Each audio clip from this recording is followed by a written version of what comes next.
आज के लेक्चर का टॉपिक है इटली में पुनर्जागरण का प्रारंभ। यूरोप में जो पुनर्जागरण हुआ उसका प्रारंभ इतालवी नगरों में हुआ और वहाँ से फ्रांस, इंग्लैंड आदि अन्य देशों में भी पुनर्जागरण का प्रकाश पहुँचा। यही पर हमारे सामने एक प्रश्न उठता है कि पुनर्जागरण का प्रारंभ इतालवी नगरों से ही क्यों हुआ। इसके जवाब में प्राय यह कहा जाता है कि चूँकि उस युग में इतालवी नगर पूर्वी देशों के साथ व्यापार करके धनी बन चुके थे, अतः वे सांस्कृतिक गतिविधियों को प्रोत्साहन एवं संरक्षण देने में समर्थ थे। इतालवी नगरों के नए धनिकों के पास श्रेष्ठ ढंग से जीवन बिताने के लिए आवश्यक अवकाश तथा धन दोनों की कमी नहीं थी। ये धनी लोग बढ़िया जरीदार वस्त्र पहनते, बड़े बड़े खर्चीले प्रीति भोजों का आयोजन करते, रंगीले आनंद उत्सव मनाते और अपने घरों में तमाम प्रकार की सुख सुविधाएं तथा सौंदर्य लाने का यत्न भी करते थे। उन्होंने अपने रहने के लिए विशाल भवन निर्माण करवाए और भवनों को चित्रों तथा मूर्तियों से सजाने के लिए कलाकारों को प्रोत्साहित किया। परिणामस्वरूप इतालवी नगर का रूप परिवर्तित होने लगा और वे संपूर्ण यूरोप के केंद्र बन गए। पूर्वी देशों के साथ व्यापार करने के वाले व्यापारी तथा धर्म युद्धों से वापस लौटने वाले सूरमा और सामंत योद्धा वापसी में इतालवी नगरों में थोड़े दिन विश्राम करके फिर आगे बढ़ते थे। ये लोग इतालवी नगरवासियों को मुस्लिम नगरों तथा वहाँ के लोगों की उच्चतर सभ्यता का विवरण देते रहते थे। कुस्तुनतुनिया पर तुर्कों के अधिकार के समय अधिकांश यूनानी विद्वानों तथा कलाकारों ने इतालवी नगरों में ही आश्रय लिया था। अतः यूनानी ज्ञान विज्ञान का व्यापक अध्ययन एवं मनन सर्वप्रथम इन्हीं नगरों में हुआ था। मध्य युग में जब अधिकांश यूरोपीय नगर तथाकथित अंधकार में डूबे हुए थे, तब भी इतालवी नगर जीवंत। इतालवी नगर विशेषकर फ्लोरेंस, वेनिस और मिलान समृद्ध तथा उन्नत हो रहे थे, परंतु आल्प्स पर्वत के दूसरी तरफ बसे लोग अब भी अंधकार में पड़े हुए थे। इतालवी नगरों के निवासी एक दूसरे के साथ विचारों का आदान प्रदान करते। इन नगरों की समृद्धि बढ़ी, उनमें कुछ पवित्र रोमन सम्राट की अधीनता से भी स्वतंत्र हो गए।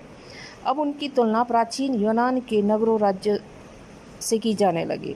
इन स्वतंत्र नगरों के संपन्न लोगों ने कलाकारों तथा साहित्यकारों को पर्याप्त आश्रय तथा सम्मान दिया। इस दृष्टि से फ्लोरेंस नगर का मेडिची परिवार सबसे आगे रहा है। यही कारण है कि रेनेसां काल की कई महान विभूतियों को उत्पन्न करने का श्रेय इतालवी शहरों को जाता है। इनमें से कुछ के नाम इस प्रकार हैं: दार्शनिक पेट्रा, कवि दाते, कथाकार बोकाचियो, चित्रकार लियोनार्दो विंसी, माइकलएंजेलो तथा राफेल।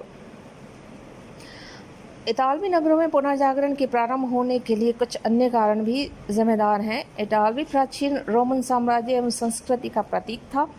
इतालवी नगरों में प्राचीन रोमन सभ्यता एवं संस्कृति के बहुत से स्मारक अब भी लोगों को उनकी समृद्धि का आभास कराते थे। पुनर्जागरण को प्राचीन रोमन संस्कृति से प्रेरणा मिलती रही। इस दृष्टि से इतालवी नगर पुनर्जागरण के लिए उपयुक्त प्रारंभिक क्षेत्र थे।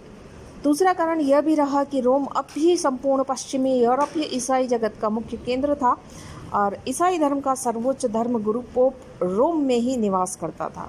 कुछ पोप भी रेनेसां की भावना से प्रभावित थे और उन्होंने विख्यात विद्वानों तथा कलाकारों को रोम में बसने के लिए आमंत्रित किया।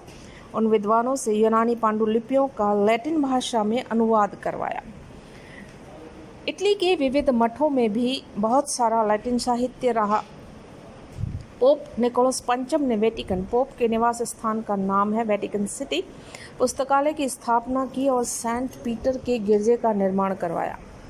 पोप के इन कार्यों का प्रभाव इटली के अन्य नगरों पर भी पड़ा। वेनिस, फ्लोरेंस, मिलान के नगरों में बड़े बड़े विश्वविद्यालय स्थापित किए गए, जिससे लोगों में ज्ञान विज्ञान के प्रति रुचि का विकास हुआ। इतालवी नगरों में ही पुनर्जागरण के प्रारंभ होने में इटली की भौगोलिक स्थिति का भी महत्वपूर्ण हाथ है। यूरोप के अन्य देशों की तुलना में इटली का प्राचीन यूनानी साम्राज्य तथा संस्कृति से अधिक निकटतम संपर्क रहा था।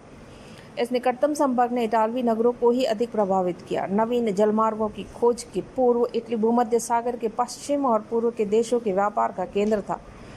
अपनी भौगोलिक स्थिति के कारण इटली ने भूमध्य सागरीय व्यापार पर अपना एकाधिकार जमा रखा था। परिणामस्वरूप इटली काफ़ी समृद्ध हो गया। सांस्कृतिक उन्नति के लिए आर्थिक समृद्धि आवश्यक होती है। इतालवी नगर समृद्ध थे, अतः पुनर्जागरण के लिए वे उपयुक्त क्षेत्र थे। राजनीतिक दृष्टि से भी इतालवी नगर उपयुक्त थे। इटली के इन नगरों पर पवित्र रोमन साम्राज्य का प्रभुत्व समाप्त हो चुका था और लगभग पूर्ण स्वतंत्रता का उपभोग नगर करने लगे थे। यूरोप के अन्य नगरों की भांति इतालवी नगरों में सामंती प्रथा पनप नहीं पाई थी, इसलिए इन नगरों का स्वतंत्र वातावरण कला, साहित्य, विज्ञान आदि की उन्नति के लिए बहुत ही अनुकूल सिद्ध हुआ। उपयुक्त सभी कारणों से इतालवी नगरों को पुनर्जागरण के अग्रदूत बन जाने में सहयोग मिला था, इसलिए पुनर्जागरण का प्रारंभ इटली में प्रारंभ हुआ।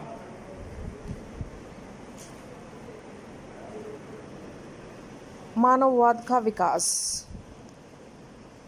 पुनर्जागरण